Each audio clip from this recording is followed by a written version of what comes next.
Saudações guerreiros, aqui quem vos fala é o professor em Física Brian Simon. E nessa frente 2, vamos às atividades em ondulatória na primeira revisão. Perfeito? Em um recente espetáculo em São Paulo, diversos artistas reclamaram do eco refletido pela arquitetura da sala, de concertos que os incomodava e, em tese, atrapalharia o público que apreciava o espetáculo. Considerando a natureza das ondas sonoras e o fato do espetáculo se dar em um recinto fechado, indique a opção que apresenta uma possível explicação para o acontecido. Alternativa A, os materiais usados, na construção da sala de espetáculos não são suficientes absorvedores de ondas sonoras para evitar o eco. Letra B, os materiais são adequados, mas devido à superposição das ondas sonoras, sempre haverá eco. C, os materiais são adequados, mas as ondas estacionárias formadas na sala não podem ser eliminadas, e assim não podemos eliminar o eco. Alternativa D, a reclamação dos artistas é infundada, porque não existe eco em ambientes fechados.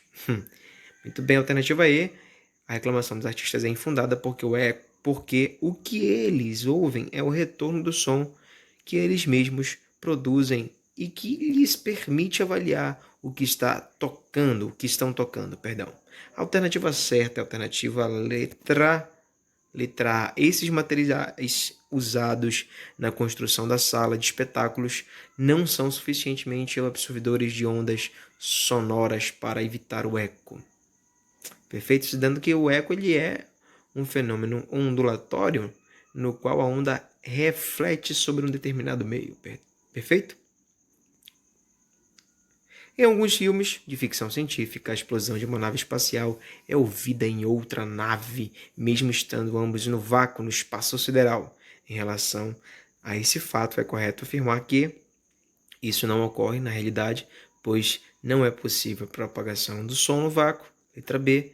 Isto ocorre na realidade, pois, sendo a nave tripulada, possui seu interior preenchido de gases.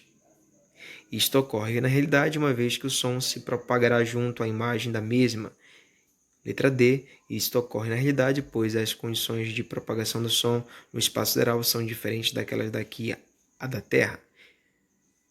E isso ocorre na realidade e o som será ouvido, inclusive, com maior nitidez, por não haver, meio material no espaço sideral. Lembrando que o som é uma onda longitudinal, uma onda mecânica que precisa de um meio físico para se propagar. E o vácuo não permite essa possibilidade. Então, a alternativa certa é a alternativa A.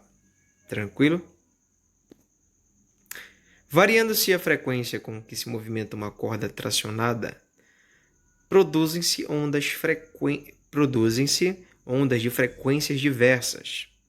Sabe-se, porém, que todas essas ondas, propagando-se em uma corda homogênea sobre tração constante, apresentam em comum, alternativa A, apenas o período, B, velocidade de propagação apenas, o comprimento da onda apenas, amplitude e o período.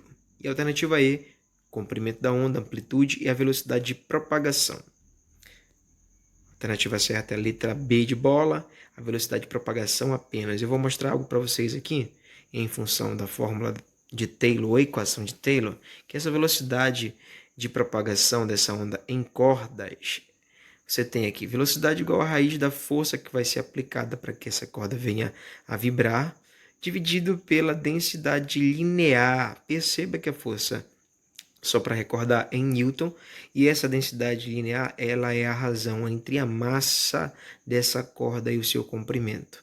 E ela vai ser expressa em quilograma por metro. Tranquilo? Não se esqueça disso. Uma fonte produz ondas de frequência F e período T em um determinado meio. Se a frequência da fonte for aumentada sem que se mude o meio, podemos afirmar que a velocidade aumenta, o comprimento da onda aumenta, a velocidade diminui. Letra D, o período aumenta. Letra E, o período diminui. A letra certa é a letra E, o período diminui. Agora eu vou explicar por que isso acontece. Olha aqui. Essa velocidade de propagação ela pode ser expressa da seguinte maneira. A velocidade é igual ao comprimento da onda dividido pelo quê? Pelo período de oscilação. Perfeito? E detalhe, se mantendo essa velocidade constante, quanto maior o período de oscilação, quanto maior o comprimento da onda, maior vai ser o período de oscilação dela.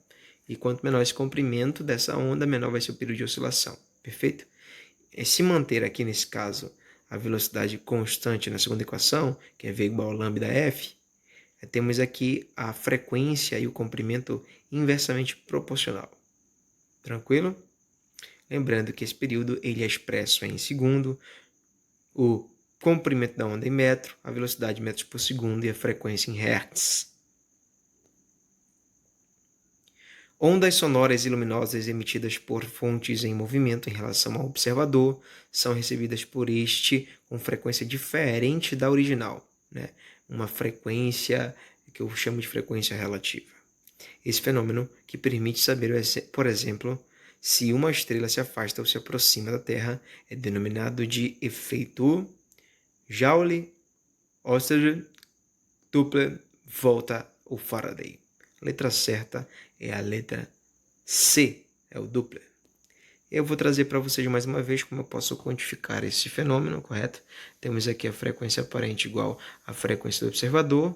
Aí eu tenho, abrindo parênteses, a velocidade do som mais ou menos a velocidade do observador, dividido pela velocidade do som mais ou menos a velocidade da fonte. Aí nós vamos levar em consideração que a minha referência é o seguinte: do observador até a fonte, nesse sentido, observador a fonte positivo, contrário negativo. Aí você tem aqui as diversas formas de como pode ser computada essa frequência aparente. Muito bem, então eu quero que você perceba o seguinte: nós adotamos em sentido a fonte positivo, correto? Então temos a fonte e o observador se aproximando um do outro, correto? A fonte, sentido contrário da nossa referência, então adotaremos o sinal negativo para ela na equação, correto? E o observador, colocaremos o sinal positivo.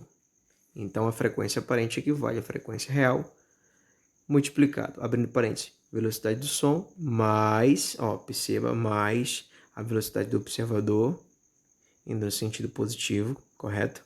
Dividido pela velocidade do som menos a velocidade da fonte, porque menos sentido contrário ao que foi adotado pela minha referência. Segundo caso, eu tenho a fonte e o observador se afastando, correto? Aí você percebe que ela está indo no sentido positivo ao que nós adotamos e o observador indo no sentido negativo ao que nós adotamos.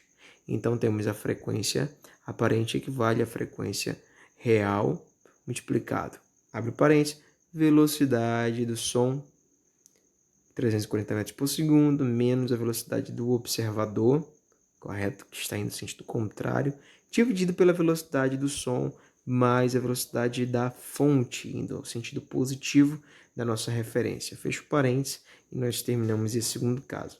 Vamos então ao terceiro caso, a fonte e o observador, como você pode perceber, indo para a direita, sentido contrário ao que foi adotado na referência. Então, na equação, os dois sinais serão negativos. Então, ficou frequência aparente igual a frequência real, abre parênteses, velocidade do som menos a velocidade do observador, dividido pela velocidade do som menos a velocidade da fonte. Agora, o último caso, tanto a fonte quanto o observador indo ao sentido positivo da nossa referência.